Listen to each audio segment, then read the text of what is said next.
Лошадь каждый день подходила к старому люку канализации и замирала, глядя вниз. Никто не понимал, почему.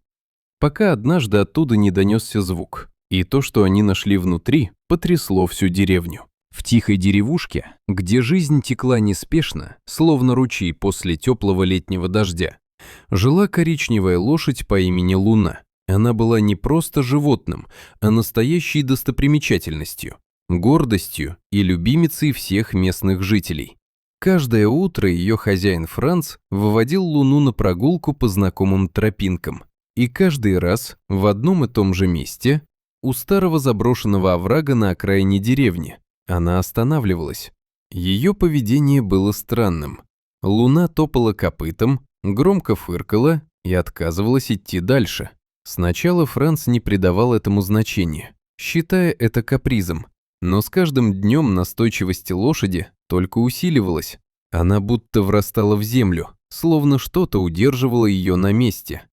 «Что с тобой, девочка?» – тихо спрашивал Франц, наклоняясь к ее влажной морде. Луна же, словно завороженная, смотрела в глубину оврага. Так продолжалось неделями. Жители деревни поначалу посмеивались, но со временем тоже стали замечать странность. Кто-то шутил, кто-то говорил о приметах, однако проверить овраг так никто и не решился. Все изменилось в один холодный дождливый день. Франц, как обычно, пытался увести Луну в обход. Вдруг из глубины оврага донесся едва слышный писк. Франц насторожился и прислушался. Звук исчез. И тут Луна начала беспокойно бить копытами, вскинула голову и громко фыркнула, словно пыталась сказать: «Обрати внимание». Этот тревожный сигнал заставил Франца действовать. Он позвал соседей, и вместе они с трудом нашли и открыли заросшую травой ржавую крышку.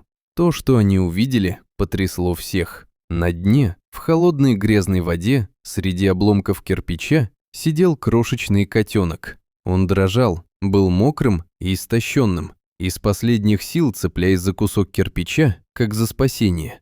Франц осторожно спустился вниз и вытащил малыша. Котенок был слаб, но жив. «Сколько же он там пробыл?» – прошептала одна из женщин, вытирая слезы. И только Луна, казалось, знала ответ. Лошадь, будто понимая, что все закончилось благополучно, спокойно опустила голову. А котенок, укутанный в теплый платок, тихо замурлыкал, прижимаясь к Францу. История Луны и спасенного котенка быстро разлетелась по округе. Она стала настоящей легендой и напоминанием о том, что животные обладают удивительной интуицией и способностью чувствовать чужую беду. С тех пор старый овраг перестал быть забытым местом. Он стал символом чуткости и доброты, как со стороны людей, так и со стороны верной лошади. А Луна, героиня с добрыми глазами, навсегда заняла особое место в сердцах жителей. Ее прогулки продолжались, но теперь у оврага она останавливалась лишь на мгновение, словно убеждаясь, что все в порядке.